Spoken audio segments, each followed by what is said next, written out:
Baik, selamat pagi. Jemaat yang dikasihi Tuhan kita Yesus Kristus. Mohon saja panggil suara menyanyikan pujian Tuhan yang Maha Kuasa. Dan di pagi hari ini saya undang suami berdiri. Kita akan segera memulai materi kita. Kita menyanyikan lagu di ayat yang kedua, 3 dan keempat. Pujian Tuhan yang Maha Kuasa nomor 5. Nomor 5.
Tobat, terlambat, atau lewat tamat. Ini adalah pasukan saya, adakah tempat buat Yesus? Mari kita buka di nomor 157.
Kita masih buka buku ujian kita di nomor 291.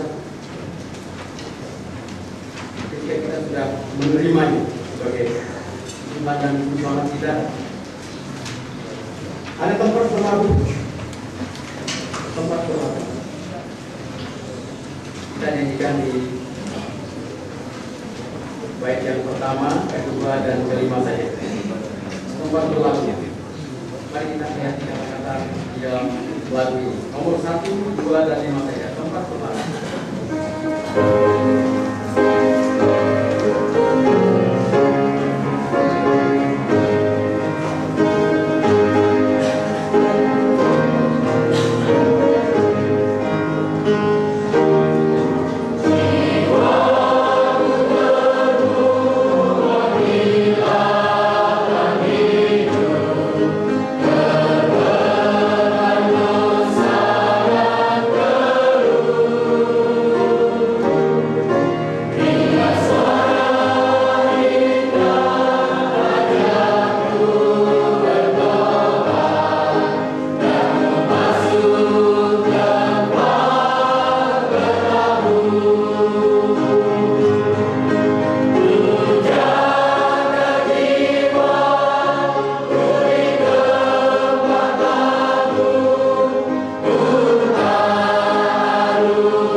Dalam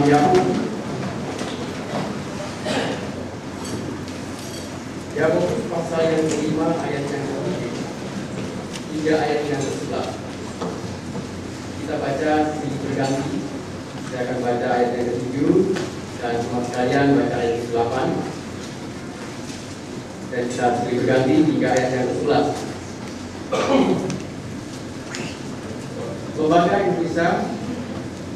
Lembaga Alkitab Indonesia memberi judul bersabar dalam penderitaan. Karena itu saudara-saudara, bersabarlah sampai kepada kedatangan Tuhan. Sesungguhnya petani menantikan hasil yang berharga dari tanahnya, dan dia sabar sampai telah turun hujan musim gugur dan hujan musim semi.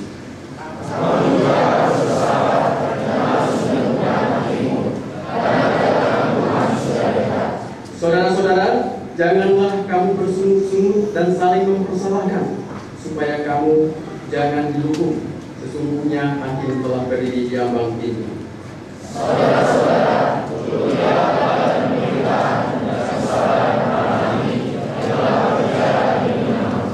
sesungguhnya kami menyebut mereka berbahagia, yaitu mereka yang telah berkebun. Kamu telah mendengar tentang keteguhan Ayub, dan kamu telah tahu apa yang pada akhirnya disediakan Tuhan baginya, karena Tuhan Maha Penyayang dan penuh belas kasih. Oh saudara, Tuhan telah berjanji menyediakan tempat bagi kita. Tuhan tidak lalai di dalam 2 Petrus pasal yang ke-11. Tuhan tidak lalai menepati janji. Sekalipun ada banyak orang yang menganggapnya kelalaian, tetapi sesuai dengan janjinya, kita menantikan langit baru dan bumi baru, di mana langit di sana terdapat kebenaran. Mari kita buka buku ujian kita di nomor 389. 389.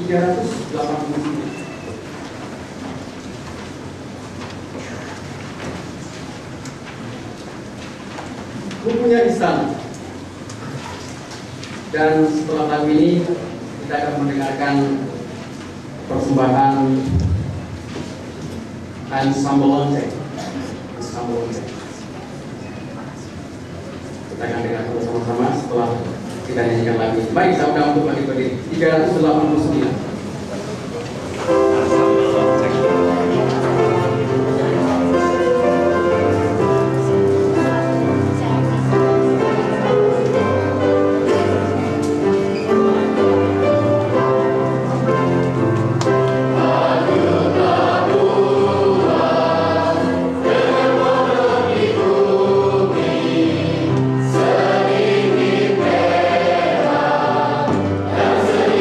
Lemah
Baik, saya akan duduk kembali dan kita sama-sama menyaksikan dan sama lonceng.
Kita disebutkan ini kalau kita tidak fokus pasti kacau.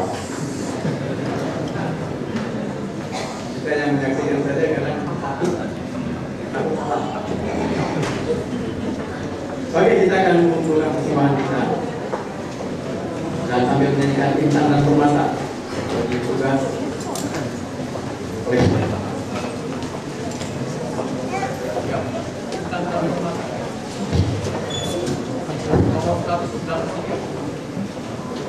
nomor 193 bintang dan permata.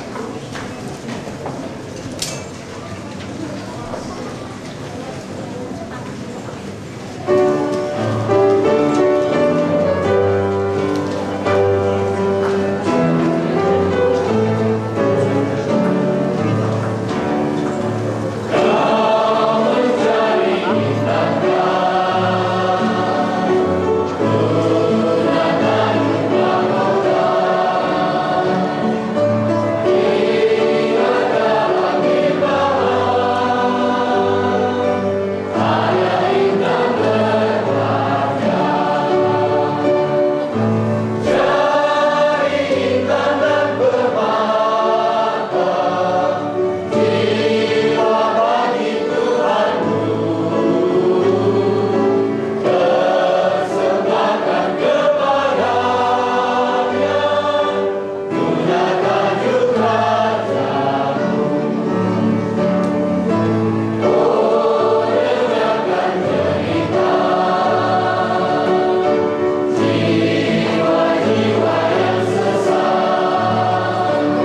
jiwa di dalam doa.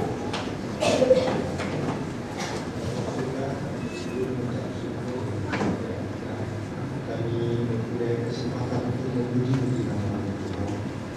Saat ini kami sudah mengumpulkan uang persembahan yang sebenarnya akan kami gunakan untuk kepentingan gereja kami. Tuhan, seperti kami sudah bernyanyi memuji nama, sebentar lagi kami akan mendengarkan kebenaran Tuhan. Yaitu pada hati setiap rumah di tempat ini. Kami berdoa mengucap syukur Bapa dalam nama Tuhan Yesus Kristus. Amin.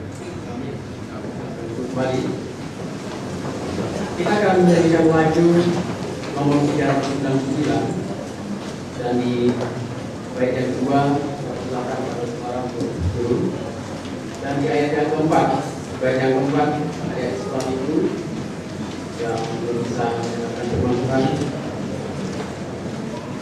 ikut sekolah dunia, dan untuk lagu ini jemaat sekalian. Dan juga di ayat yang keempat bagi yang membawa handphone mohon bisa ingatkan saja. Lagu ini kita akan bersaut-sautan dengan gembala Stephen akan menyanyikan, akan menanyakan kepada kita. Jadi refnya kita saja, refnya jemaat saja, jemaat menyanyikan refnya saja. Gembala Stephen akan menanyakan kepada jemaatnya apakah kita mempunyai kepastian berkumpul di surga nanti. Jadi mari.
Tapi saya doakan agar semuanya 100%. Amin, saudara. Amin. Bahwa tidak ada yang tertinggal saat kita suatu hari nanti berhimpun di pinggir sungai di Yerusalem baru di sana. Dan kebetulan kita memang ada hubungan juga dengan masa depan. Pada pagi ini saya mengajak kita untuk membuka Wahyu pasal 2 kembali. Wahyu pasal 2. Kita akan melanjutkan pembahasan kita tentang surat Yesus kepada 7 jemaat. Surat Yesus kepada 7 jemaat di Asia Kecil, yang juga adalah untuk kita. Kita buka Wahyu pasal 2, masih di jemaat Tiatira. Terakhir kali kita sudah bahas sedikit tentang jemaat Tiatira. Tapi sekarang kita akan lihat ayat 24 sampai ayat yang 29. Wahyu pasal 2 ayat 24 sampai dengan ayat yang 29. Saudara dapat kita baca silih berganti. Kita mulai dengan ayat 24 dimasukkan ayat 25. Demikian hingga ayat yang 29. Firman Tuhan. Tetapi kepada kamu, yaitu orang-orang lain di Tiatira, yang tidak mengikuti ajaran itu dan tidak menyelidiki apa yang mereka sebut seluk-beluk iblis, kepada kamu aku berkata, aku tidak mau menanggungkan beban lain kepadamu.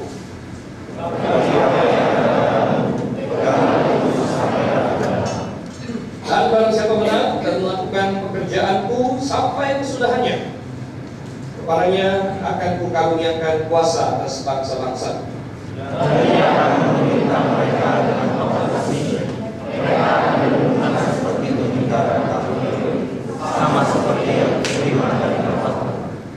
Dan kepadanya akan kukaruniakan bintang timur.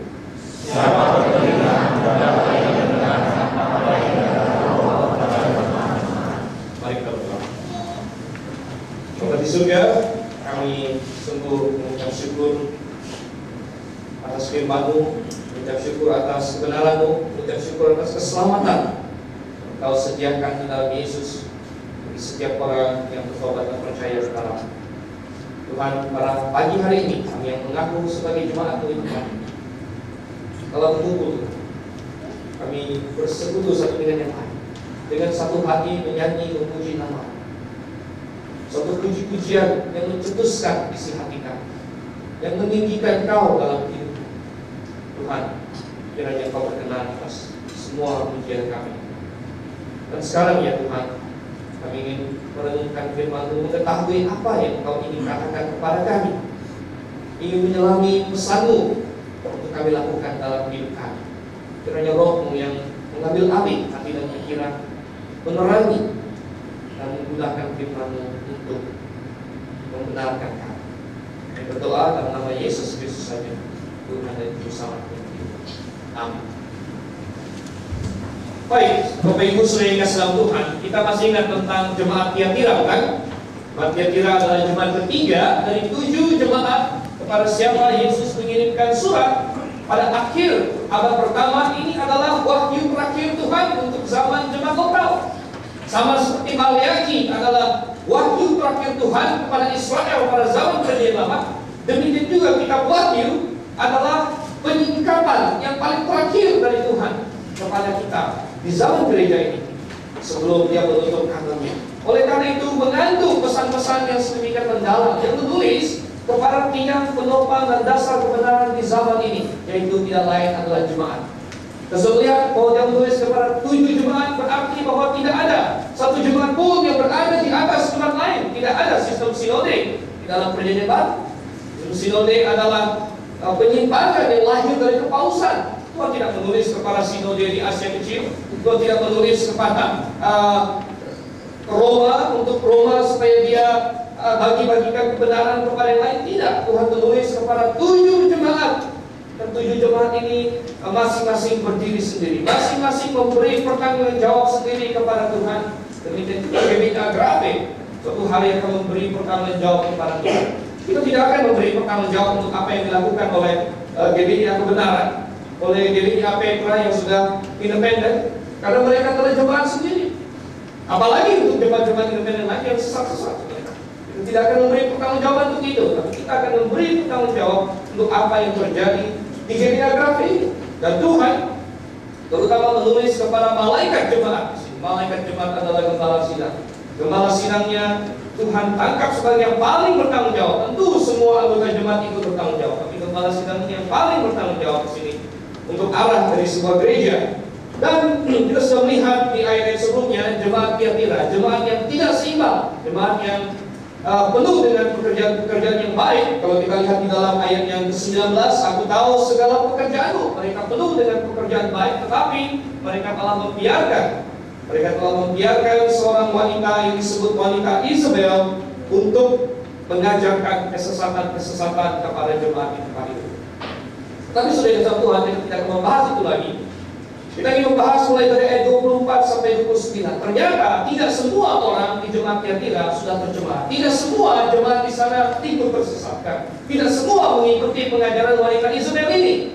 Dan kepada mereka yang masih setia kepada firman Tuhan, Tuhan memiliki pesan. Tuhan memiliki pesan kepada mereka yang masih setia di Tiatira. Dan itulah yang ingin kita bahas pada pagi hari ini. Dan saya ingin mengambil tema, ada 3 pesannya, tapi saya ingin berfokus kepada pesan yang paling terakhir, pesan yang utama, yaitu memerintah bersama dengan Kristus. Itulah judul khotbah kita pada pagi ini, memerintah bersama dengan Kristus. Tetapi kita ingin melihat pesan Tuhan kepada jemaat Tiatira yang tidak berkompromi. Ada 3 pesannya, saudara Tuhan. Yang pertama, Kristus memuji mereka. Coba kita lihat di ayat 24. Kristus memuji mereka yang tidak ikut terlibat dalam kesesatan si wanita Isabel ini. Tetapi kepada kamu, katanya, yaitu orang-orang lain di Tiatira yang tidak mengikuti ajaran itu. Tidak mengikuti ajaran apa? Tidak mengikuti ajarannya si wanita Isabel. Apa ajaran dia? Coba kita lihat sedikit lagi. Mengulang ayat 20. Tapi aku mencela engkau karena engkau membiarkan wanita Isabel yang menyebut dirinya nabi yang mengajar dan menyesatkan hamba-hambaku supaya berbuat zina dan makan persembahan berhala. Itu adalah ajaran sesat yang diajarkan oleh wanita Isabel ini. Nah, kita sudah membahas bahwa mungkin wanita Isabel itu bukan dengan lantang berkata, oh silakan berbuat zina, bukan.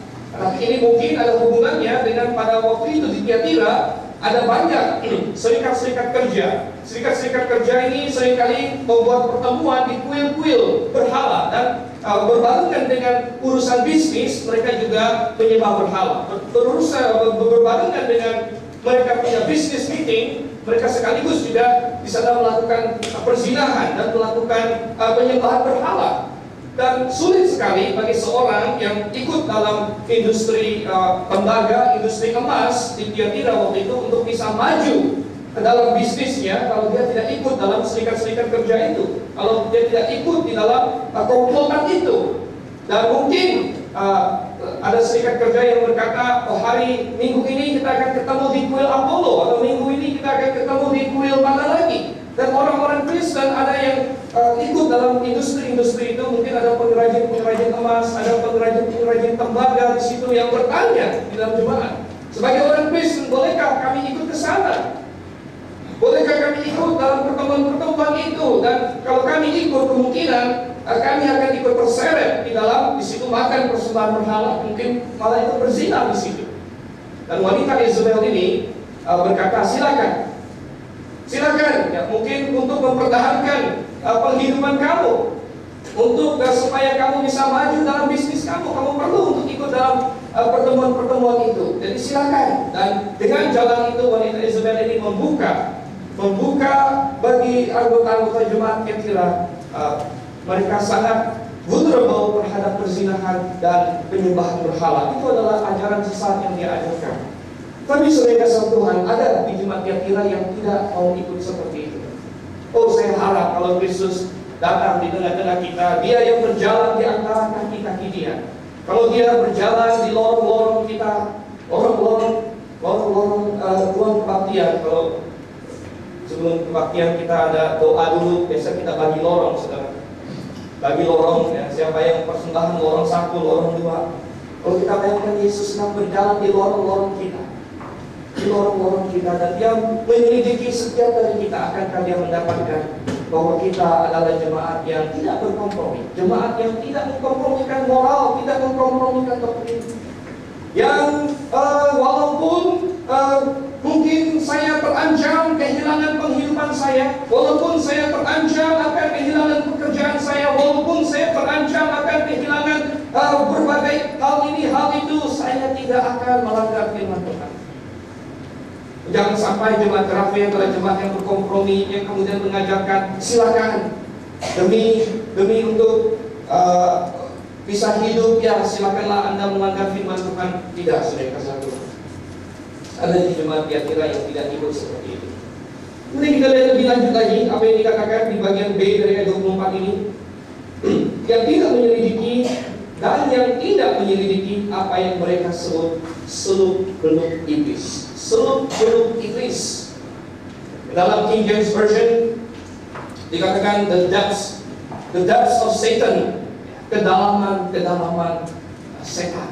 Dalam bahasa aslinya kabate to sapana, hal-hal yang mendalam dari setan, hal-hal yang mendalam dari iblis. Tidak menyelidiki apa yang disebut hal-hal mendalam dari iblis. Apa yang dimaksud dengan seluk-beluk iblis atau hal-hal mendalam dari iblis di sini? Mungkin ini adalah upaya iblis untuk menyaingi Tuhan, karena rupanya Tuhan juga punya seluk-beluknya atau hal-hal yang mendalam dari Tuhan. Coba kita buka dalam 1 Korintus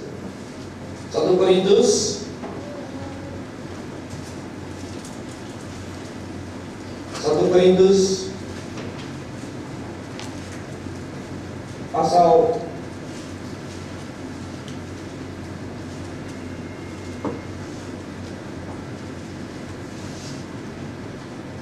kalau kita melihat di sini 1 Korintus pasal 2 ayat 10.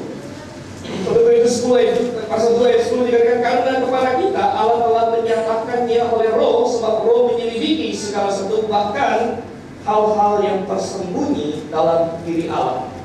Kata hal-hal yang tersembunyi dalam diri Allah di sini dalam bahasa aslinya sama persis. Cuman bedanya kalau di Wahyu tabate kau satano, atau satana, hal-hal yang mendalam dari iblis. Tapi dalam 1 Korintus 2 ayat 10, tabate kau teo, hal-hal yang mendalam dari Allah, atau hal-hal yang tersembunyi dalam diri Allah. Dalam LI diterjemahkan demikian. Jadi Tuhan memiliki hal-hal yang mendalam dalam dirinya, hal-hal yang seluk-beluk Allah, hal-hal yang tersembunyi dalam diri Allah, yang katanya menurut 1 Korintus itu dapat dimengerti oleh orang-orang percaya. Orang percaya dapat mengerti apa yang tersembunyi dalam diri Allah. Nah, tetapi di dalam jemaat Tiatira rupanya ada kesesatan yang berlangsung, di mana ada yang mereka sebut seluk-beluk iblis di sini. Ada yang mereka sebut hal-hal yang mendalam dari iblis. Dan ada orang-orang Tiatira yang disesatkan untuk menyelidiki apa itu seluk-beluk iblis. Dia ingin tahu lebih dalam lagi hal-hal yang dalam tentang iblis. Kemungkinan ini masih bagian dari kesesatannya si Isabel ini, kesesatan si wanita ini. Bagaimana caranya dia membenarkan bahwa orang Kristen boleh ikut dalam pertemuan-pertemuan penyembahan berhala, orang Kristen boleh ikut dalam pertemuan-pertemuan zina mereka? Bagaimana cara dia membenarkannya? Kemungkinan dia menggunakan pembenaran demikian, bahwa sebagai orang Kristen kamu juga harus mengerti apa yang jahat. Kamu harus mengerti sebelum hal-hal yang mendalam dari iblis, dan kamu ikut di situ, kamu tahu yang jahat dan kamu bisa mengalahkannya. Itu mungkin alasan yang jawab. Dengan kamu ikut serta di situ, kamu tahu yang jahat di situ, kamu justru bisa melawannya, katanya. Ini adalah alasan yang dipakai. Sebenarnya kasih Tuhan.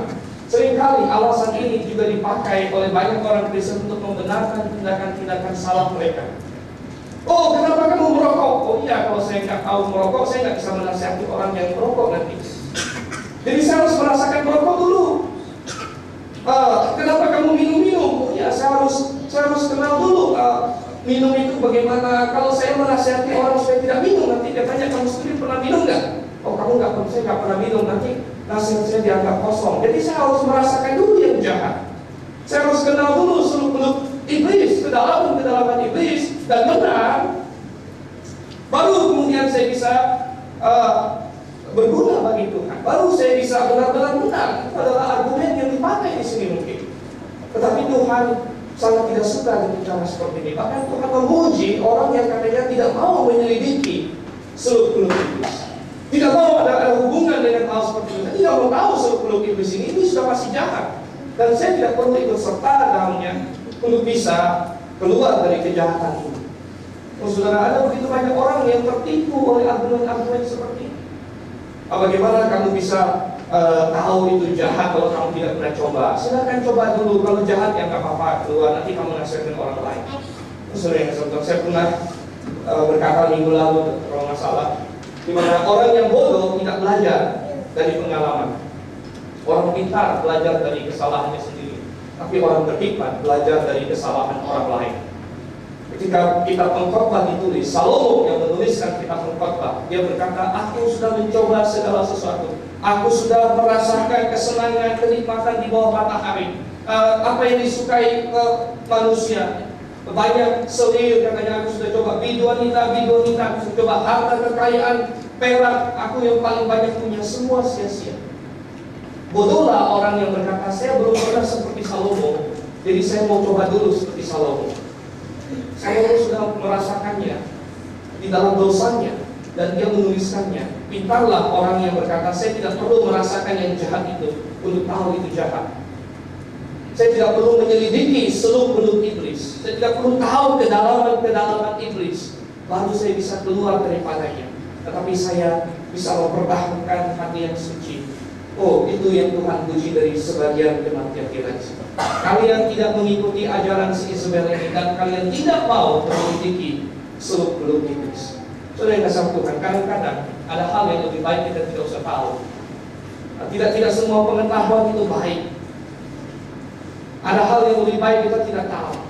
Kadang-kadang justru yang perlu dipertanyakan adalah orang Kristen lebih banyak tahu seluk-beluk iblis daripada hal-hal mendalam dari Tuhan. Itu yang sangat disayangkan. Karena ada hal-hal mendalam dari Tuhan dan ada hal-hal mendalam dari iblis. Yang mana yang Anda lebih tahu? Anda lebih tahu hal-hal rohani atau hal-hal duniawi? Kebanyakan orang Kristen hari ini jauh lebih tahu hal-hal duniawi daripada hal-hal rohani. Kalau ditanya tentang hal duniawi, sangat tahu. Artis terbaru tahu.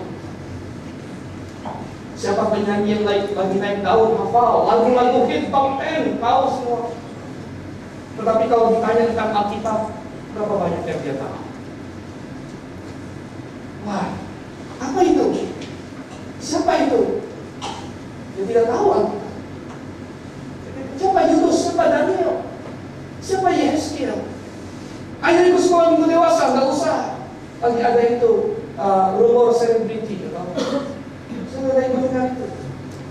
Itu yang kasar Tuhan. Sangat disayangkan. Banyak orang lebih tahu seluk-beluk kedalaman iblis daripada hal-hal rohani. Yang laki-laki banyak yang lebih tahu sport daripada firman Tuhan.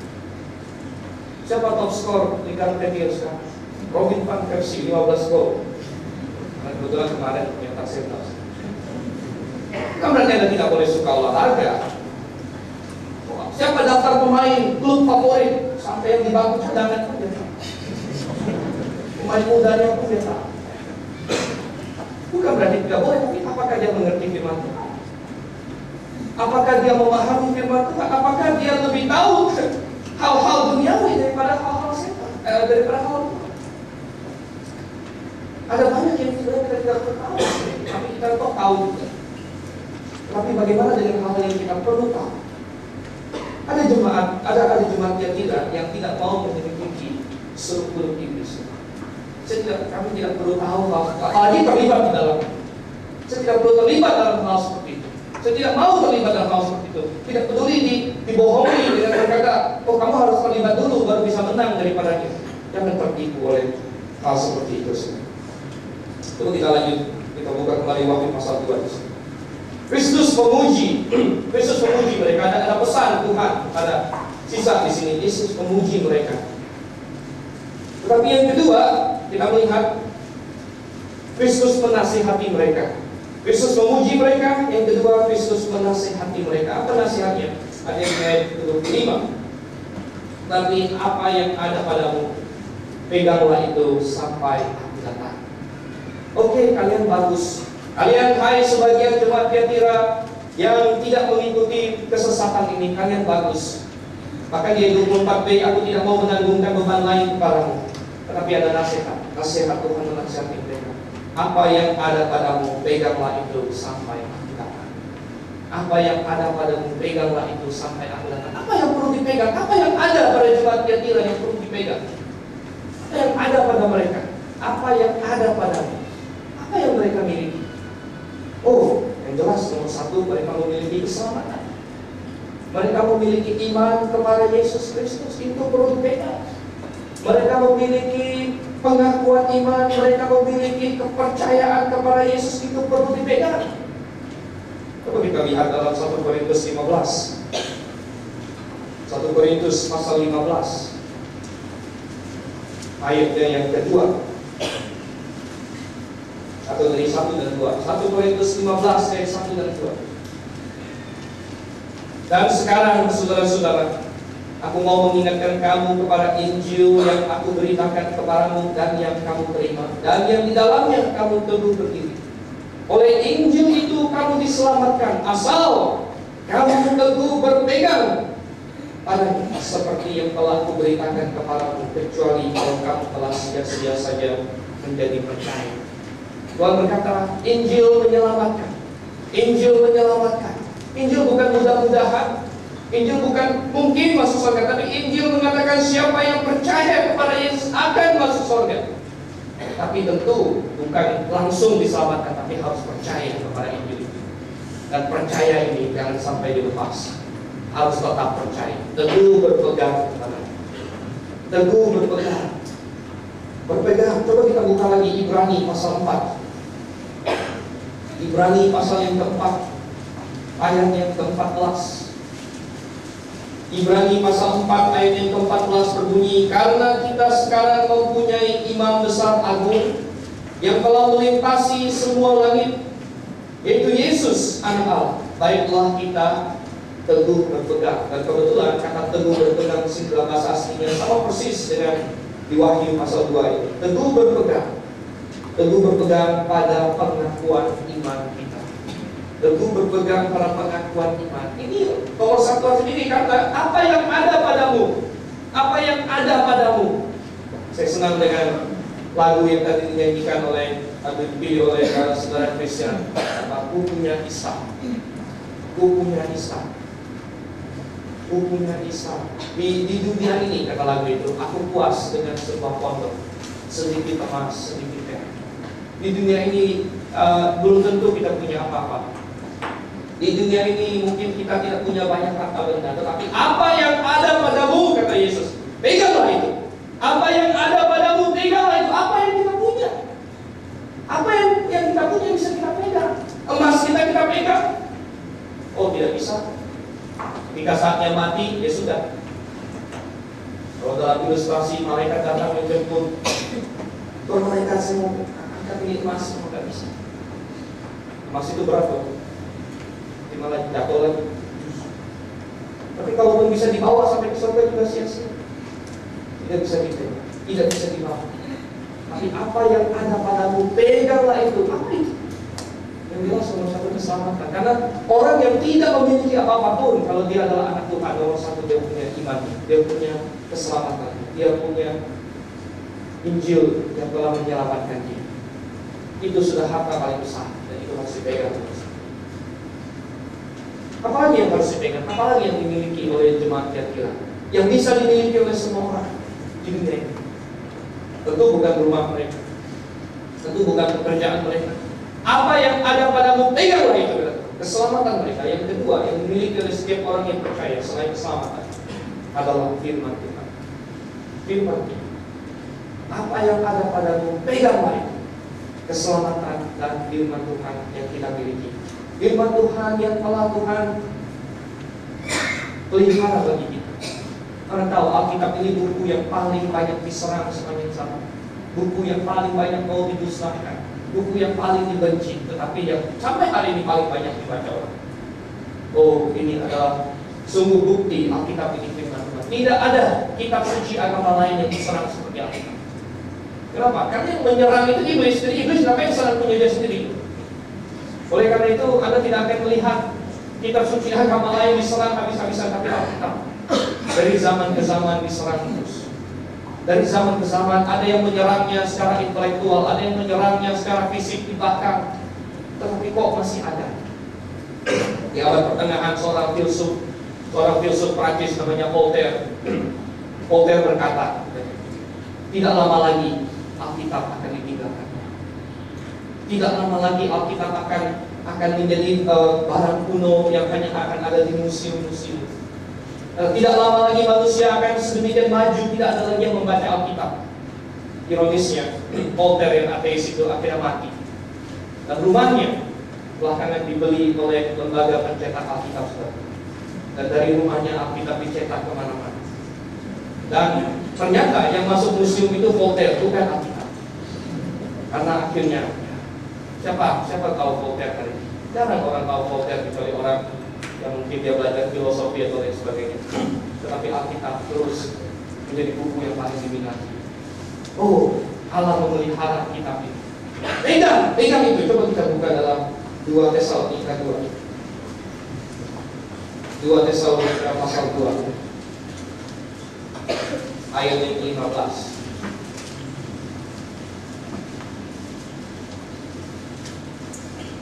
Sebab itu berdirilah teguh dan berpeganglah. Sebab itu berdirilah teguh dan berpeganglah pada ajaran-ajaran yang kamu terima dari kami, baik secara lisan maupun secara tertulis. Saudara yang saya perhatikan, perintah-perintah yang diberikan Rasul, baik lisan maupun tertulis, ada di sini. Ini yang harus dipegang. Berpeganglah kepada firman Tuhan. Saudara, itu adalah nasihat Tuhan. Apakah kita berpegang kepada firman Tuhan? Coba kita kembali ke dalam Wahyu sekarang. Wahyu pasalnya yang kedua. Kita masuk ke yang ketiga. Wahyu 2 ayat 24-29. Pesan Tuhan kepada jemaat Tiatira yang setia. Kristus memuji mereka, Kristus menasihati mereka.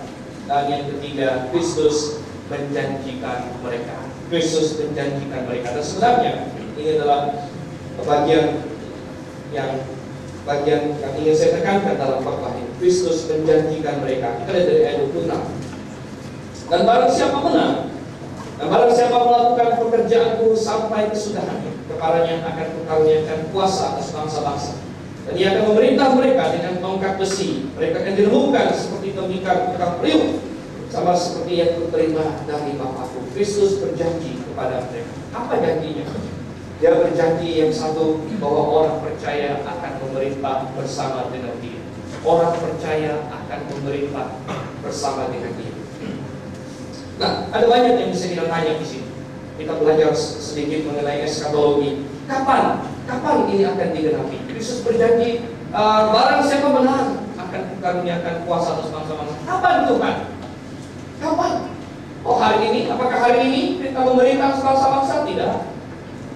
Hari ini kekristenan yang asli dikejar-kejar. Hari ini kekristenan yang benar dianiaya.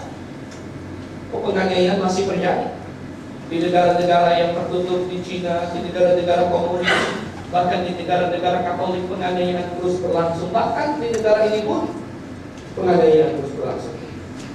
Terus yang disebutkan, kapan kita akan dikaruniakan kuasa atas bangsa-bangsa? Kapan ini? Coba kita buka dalam Wahyu pasal 19, masih dalam kitab yang sama.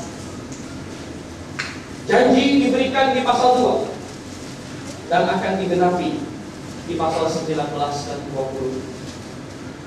Janji ini berkata apa? Janji ini berkata di ayat 27, ia akan memerintah mereka dengan tongkat besi dan akan meremukkan bangsa-bangsa seperti tembikar tukang periuk.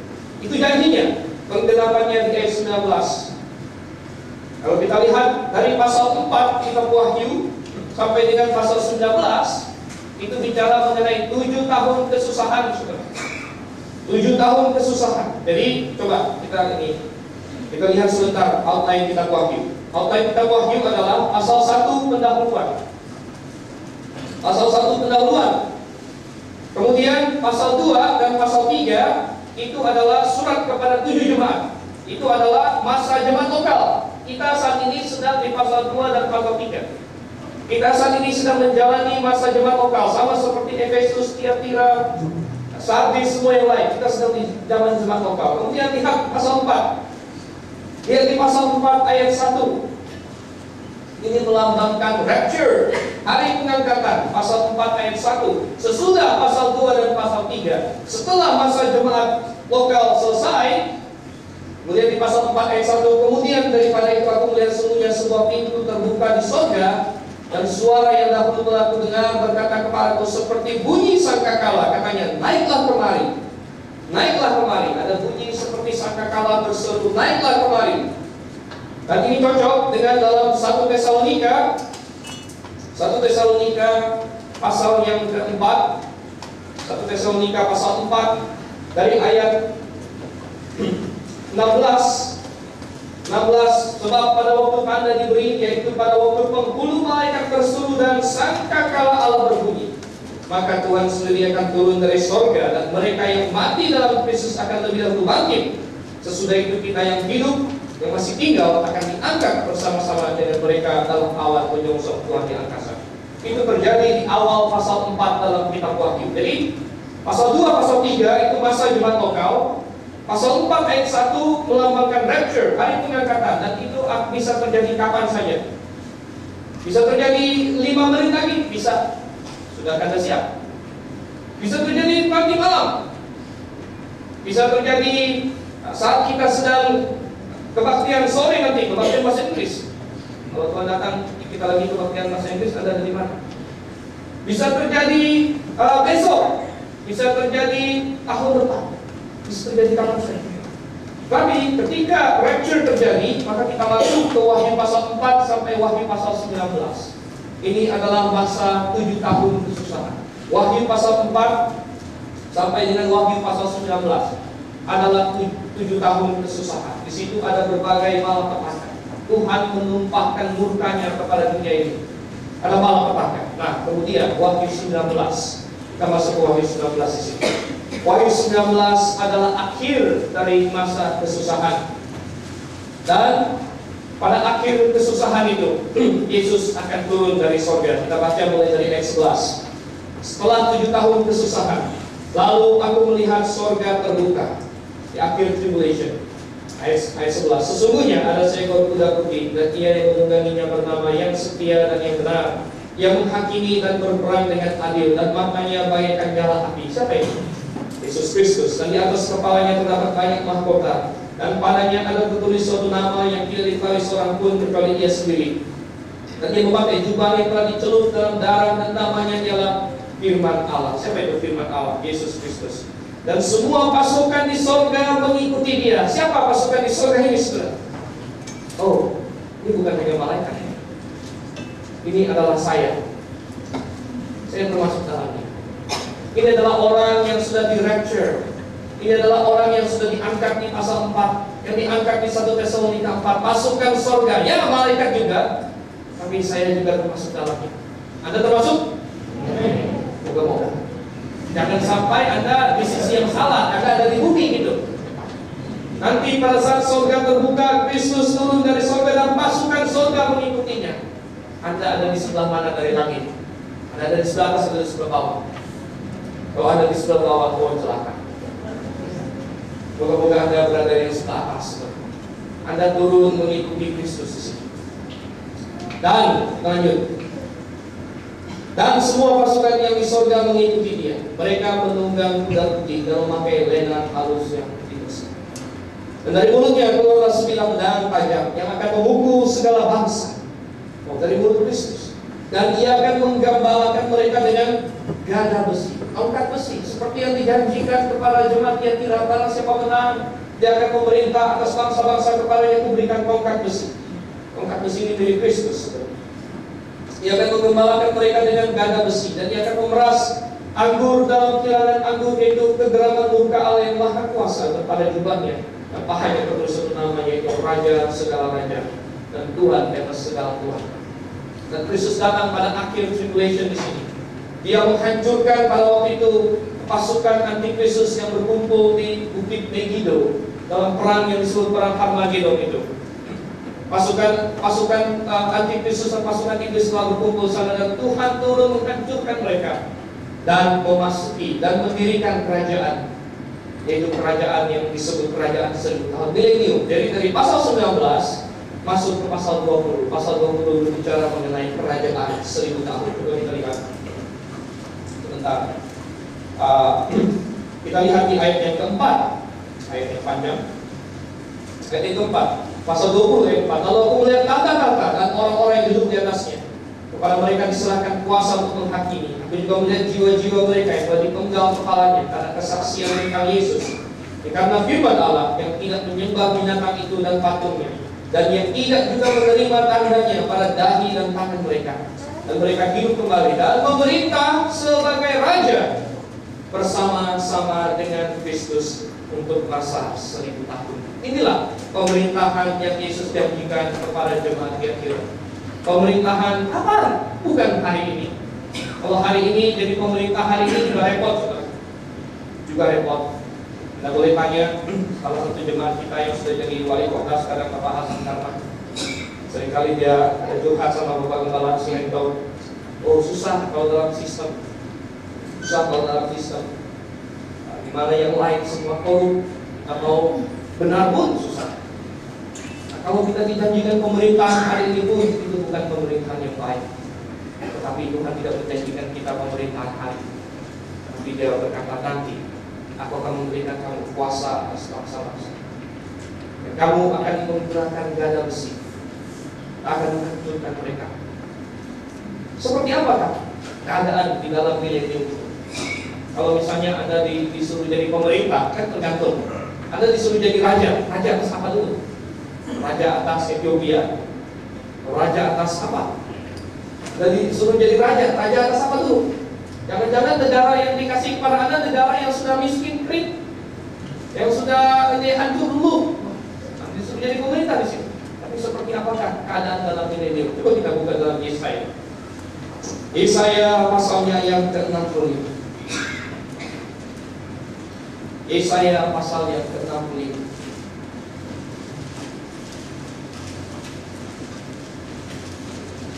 Kita baca mulai dari ayat 20 sampai ayat yang ke-25.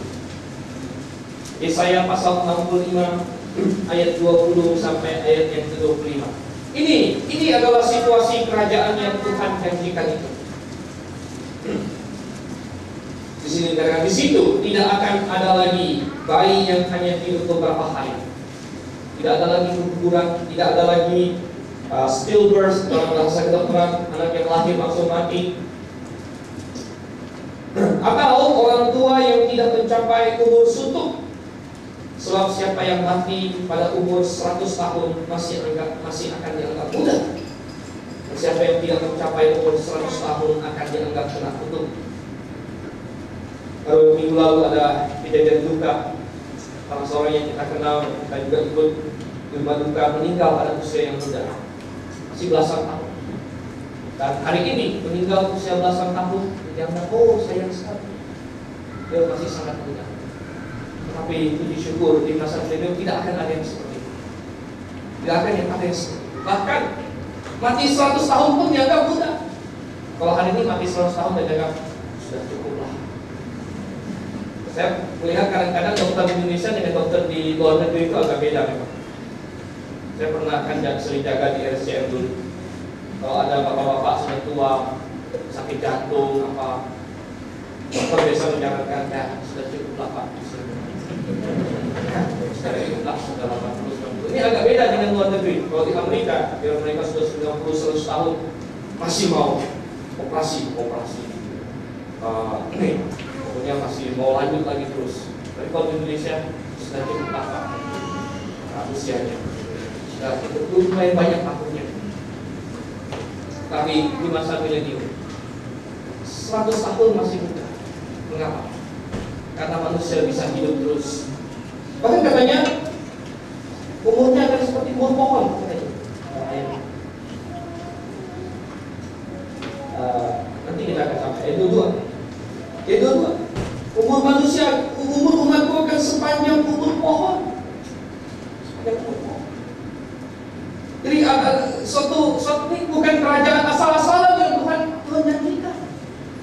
Bukan seperti oh kamu jadi raja kesapa, raja kesini, tanah yang gersang dan kering yang hancur dulu. Tidak, ini adalah satu keadaan yang luar biasa. Di 21, mereka akan mendirikan rumah-rumah dan mendiami juga. Mereka akan menanami kebun-kebun anggur dan memakan buahnya juga.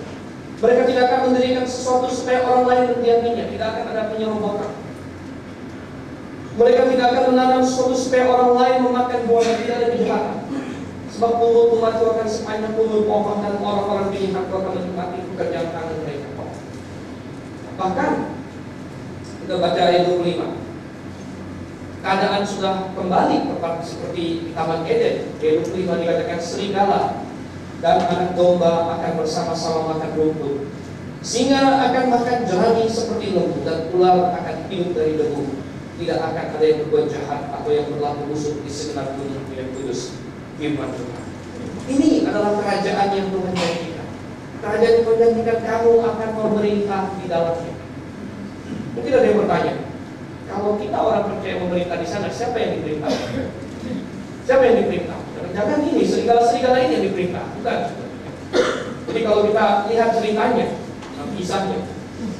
kisahnya ini, kalau tadi kita lihat di Wahyu pasal 4, kita yang percaya diangkat. Kita yang percaya diangkat. Jadi janji pemerintahan ini adalah untuk orang yang percaya di zaman jemaat lokal. Karena orang yang percaya di zaman jemaat lokal, maka dia akan diangkat pada saat hari pengangkatan.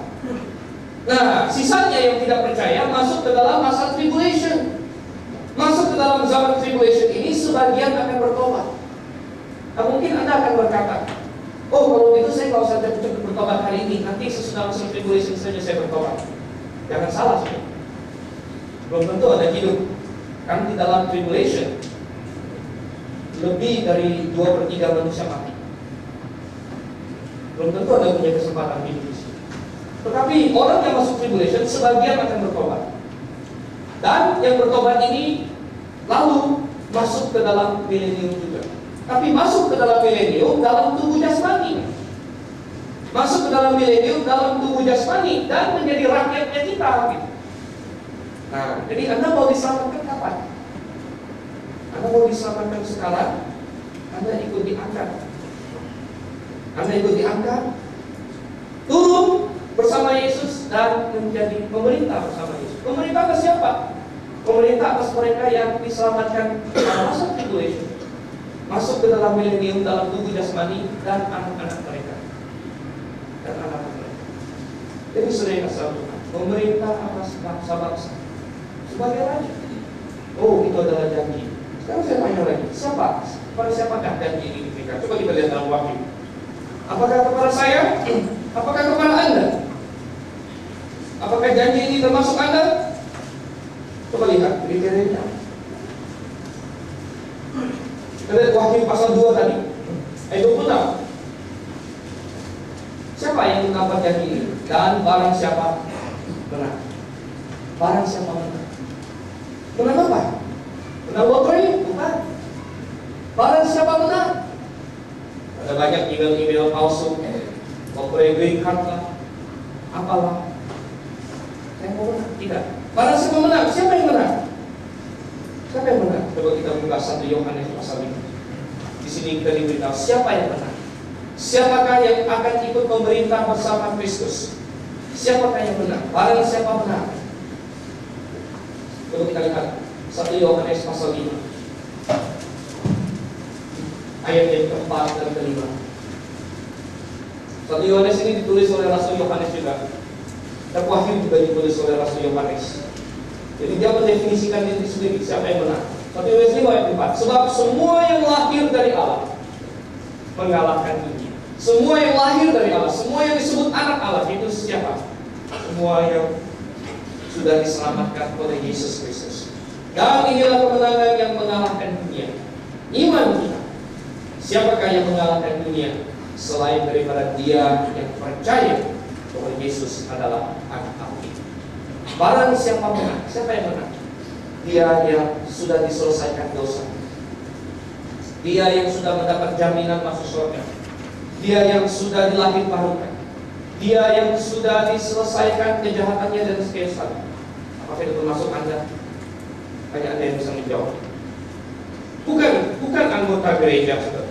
Memang orang yang diselamatkan mestinya menjadi anggota gereja. Tapi tidak menutup kemungkinan bisa saja ada orang menjadi anggota gereja tapi belum diselamatkan. Bukan orang yang dibaptis. Memang orang yang diselamatkan mestinya memberi diri dibaptis.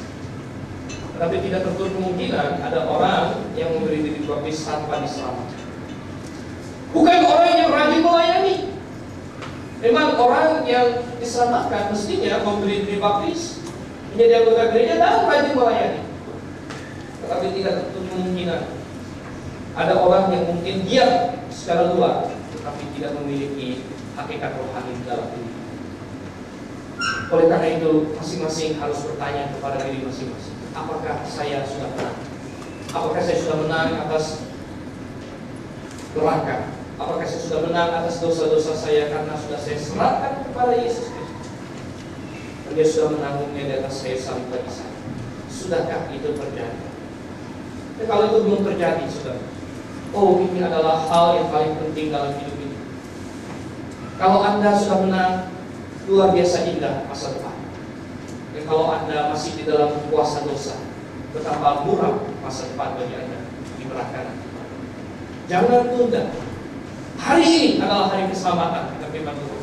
Hari ini adalah hari Allah berkenan, karena besok tidak pernah dijamin bagi kita. Tidak pernah Tuhan menjamin ada hari esok bagi saya. Tidak pernah Tuhan menjamin ada hari esok bagi Anda. Oleh karena itu, hari ini adalah hari keselamatan. Barang siapa menang. Coba kita lihat lagi dalam Filipi 2. Bukan hanya barang siapa yang menang. Orang yang diselamatkan akan mendapatkan pemerintah bersama Kristus. Tetapi dilanjutkan, barang siapa menang dan melakukan pekerjaanku sampai kesudahan. Nah, ini adalah hal yang unik, karena di dalam setiap pesan kepada jemaat-jemaat selalu ada barang siapa menang. Misalnya di Efesus ayat 7, barang siapa menang dia akan diberi makan. Dan ini menggambarkan orang yang diselamatkan juga. Di Smyrna, di pasal 2 ayat yang ke-11, barang siapa menang dia tidak akan menderita apa-apa. Ini juga menggambarkan keselamatan. Jadi di setiap jemaat Tuhan menjanjikan kepada barang siapa yang menang. Tetapi di Tiatira sangat unik, di mana ada kata-kata tambahan dan melakukan pekerjaanku. Ini tidak ada di jemaat yang lain. Di jemaat yang lain semuanya barang siapa menang. Tapi di jemaat Tiatira ada ditambah dan barang siapa menang dan melakukan pekerjaanku sampai kesudahnya. Kenapa hanya di Tiatira disebut dan melakukan pekerjaanku sampai kesudahnya?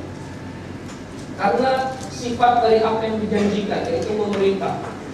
Barang siapa yang menang sudah pasti ikut memerintah. Tetapi seberapa banyak Anda akan memerintah? Seberapa banyak yang Tuhan akan percayakan kepadamu? Seberapa besar pahalamu itu bergantung kepada pekerjaan kita. Apakah kita melakukan pekerjaan Kristus? Coba kita lihat perumpamaan Yesus dalam Lukas pasal 19. Lukas pasal 19.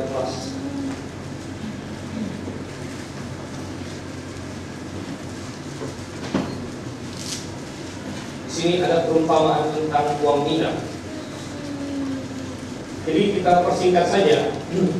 Di sini berbicara mengenai seorang tuan yang memanggil 10 hamba dan kepada mereka dipercayakan uang mina. Kalau mereka dipercayakan uang mina, masing-masing orang satu mina. Lalu di ayat 16, orang yang pertama datang dan berkata, Tuhan, mina Tuhan yang satu telah menghasilkan 10 mina. Katanya pada orang itu, baik sekali perbuatanmu itu, hai hamba yang baik, engkau telah setia dalam perkara kecil, karena itu terimalah kekuasaan atas 10 kota. Datanglah yang kedua dan berkata, Tuhan, mina Tuhan telah menghasilkan 5 mina. Katanya pada orang itu, dan engkau kuasailah 5 kota. Hamba yang ketiga datang dan berkata, Tuhan, inilah mina Tuhan, aku telah menyimpannya dalam satu tangan. Aku takut akan Tuhan, karena Tuhan adalah manusia yang keras. Tuhan mengambil apa yang tidak pernah Tuhan tahu, dan Tuhan menuai apa yang tidak Tuhan tahu. Katanya kepada orang itu, hai hamba yang jahat, apakah menghakimi? Engkau menurut perkataanmu sendiri. Dan kita lanjut. Akhirnya orang itu tidak mendapat apa. Lalu ayat 24, lalu katanya kepada orang-orang dari situ, ambillah mina yang satu itu daripada itu, berikanlah kepada orang yang mempunyai 10 mina itu. Kata mereka kepadanya, Tuhan, dia sudah mempunyai 10 mina. Jawabnya, aku berkata kepadamu, setiap orang yang mempunyai, kepadanya akan diberi. Siapa yang tidak mempunyai, daripadanya akan diambil juga apa yang ada padanya. Jadi mina ini apa, saudara? Mina ini adalah segala sesuatu yang Tuhan percayakan kepada kita dalam hidup ini. Anda tahu bahwa semua yang kita miliki adalah bukan milik kita sendiri, tapi milik Tuhan. Tuhan percayakan. Bahkan nafas kita pun Tuhan percaya. Bahkan waktu kita pun Tuhan percayakan kepada kita. Jangankan uang dan rumah dan mobil dan lain sebagainya. Itu adalah hal-hal yang Tuhan percayakan kepada kita. Itu adalah mina-mina yang Tuhan berikan kepada kita. Ada orang yang minanya tidak menghasilkan apa-apa. Orang ini menggambarkan orang yang tidak diselamatkan. Karena Tuhan sudah beri dia segala macam, tidak ada hasil. Dan hasil yang paling dasar adalah keselamatan. Seharusnya dari semua yang Tuhan percayakan pada dia, minimal dia bisa percaya kepada Tuhan. Tapi dia tidak. Jadi dia akan binasa. Tetapi bagi orang yang percaya, mina-mina yang Tuhan percayakan pada kita pun perlu kita usaha. Oleh karena itu Tuhan bilang, barang siapa menang dan yang melakukan pekerjaanku sampai kesudahan, sampai aku datang, dia akan ikut pemerintah. Seberapa banyak pemerintah? Rupanya kita menjelaskan level pemerintahnya pun beda-beda. Ada yang pemerintah atas 10 teman, ada yang pemerintah atas 5 teman.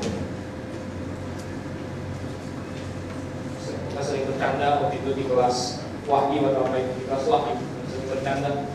Nah kebetulan jemaat kita Pak James ikut sering ikut kelas. Pak James kan ketua RT kan. Kita sering bercanda Pak James ketua RT sekarang, nanti mau jadi apa? Nanti di kerajaan ini mau jadi apa?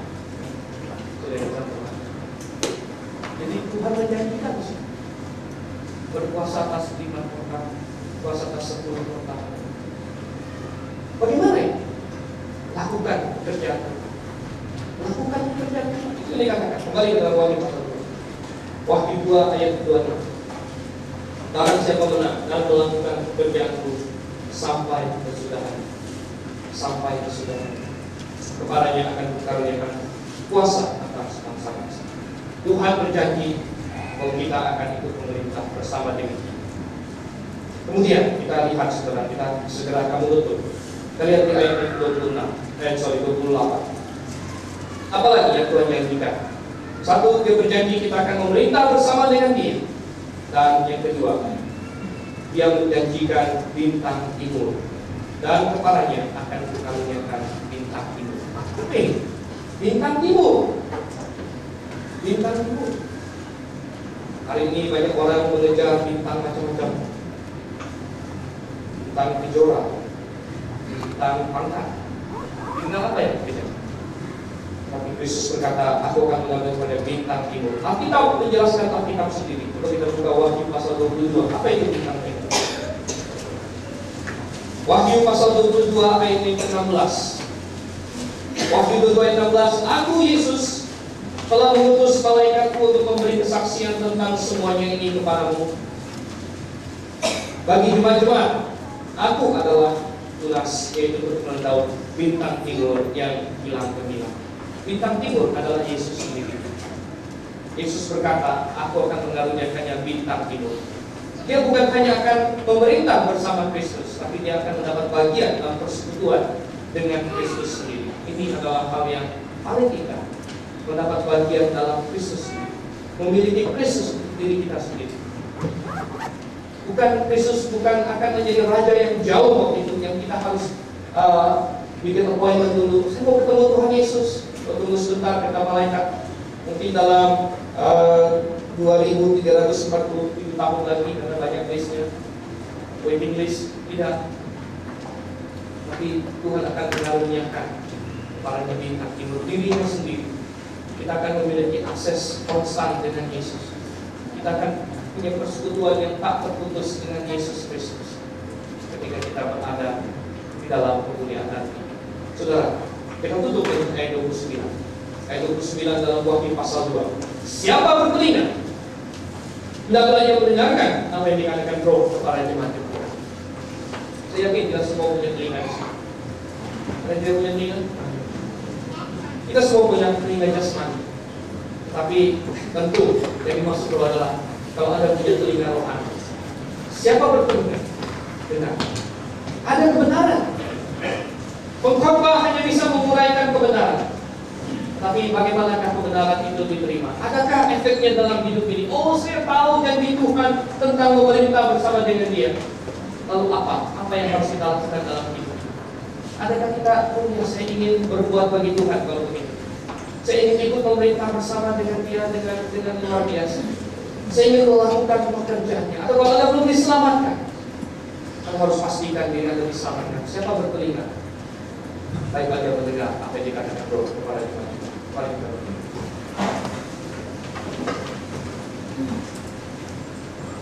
Kita dudukkan kepala. Saya ingin memberikan pantangan singkat agar setiap orang menundukkan kepala. Anda tahu perbedaan antara orang yang benar, yaitu yang percaya kepada Yesus, dengan sungguh-sungguh, dengan yang tidak, sungguh luar biasa jauh. Kemuliaan kekal atau kebinasaan kekal. Saya katakan taruhannya terlalu tinggi untuk kita main-main. Taruhannya terlalu tinggi untuk kita menunda-nunda. Orang yang belum dosanya diselesaikan seharusnya tidak dapat tidur sampai malam pun. Karena setiap malam bisa jadi adalah malam takdir. Kalau Anda sudah percaya, oh betapa mulia masa depan. Kalau Anda belum percaya, betapa mengerikan. Kalau ada yang belum pasti, mengapa Anda tidak membuatnya pasti pada hari ini? Kalau ada yang masih ragu, kenapa Anda membuang keengganan Anda, kesombongan Anda, segala yang merintangi Anda untuk berkata, Tuhan, hari ini saya harus membuat pasti, hari ini saya harus mendapatkan keselamatan. Mengapa Anda tidak katakan itu? Daripada Anda mempertaruhkan nyawa, jiwa, kekal Anda. Karena Tuhan berjanji kepada yang benar, berjanji yang luar biasa. Siapa di sini yang mungkin berkata, saya belum yakin selama ini.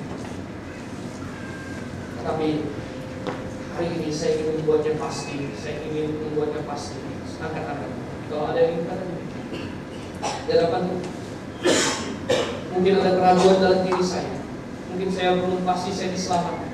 Mungkin saya masih menunda-nunda selama ini. Tapi hari ini saya ingin membuatnya pasti. Angkat tangan di bawah. Apakah kita menundukkan kepala ini? Kalau Anda sudah diselamatkan, kita akan ikut memerintah bersama dengan Tuhan. Tapi bagaimana kita akan memerintah tergantung bagaimana kita bekerja bagi Tuhan di dunia ini. Dan kita mulai bekerja bagi Tuhan dengan menaati firman. Mungkin itu berarti memberi diri dibaptis. Mungkin itu berarti menggabungkan diri dengan jemaat tempat ini. Dari situ Anda bisa mulai melayani Tuhan. Mulai menumpuk harta di sorga. Mulai mempersiapkan bukan hanya di dunia ini, tapi pemerintahan dunia ini mempersiapkan. Mungkin ada yang perlu mengambil keputusan di hadapan Tuhan. Kalau Anda perlu melakukan itu, silakan maju ke depan nanti. Dan lalu tantangan diberikan. Atau mungkin Anda perlu bertekad dalam hati untuk melakukan sesuatu bagi Tuhan. Tekadkan dalam hati. Bapa di surga, Kau melihat semua hati pagi, Kau melihat semua individu, semua hati terbuka bagi kiranya Kau yang memimpin. Agar sungguh Tuhan, kami diselamatkan pertama. Kedua, bagi kami yang sudah selamat, kami dapat serius mengejar papa rohani telah kita bekerja. Berdoa dalam nama Yesus Kristus. Amin. Mari kita bangkit berdiri. Kita akan menyanyikan lagu panggilan.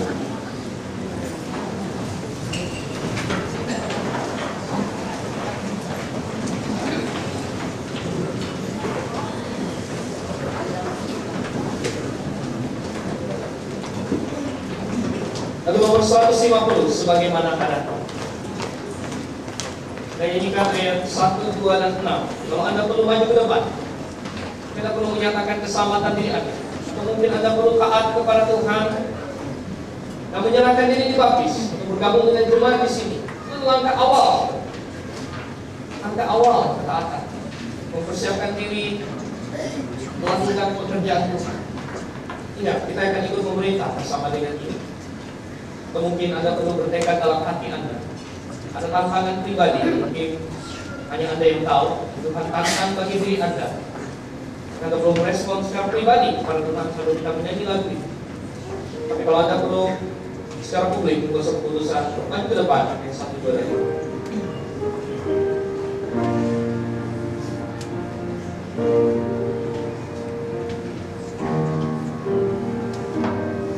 Sebagaimana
berdoa.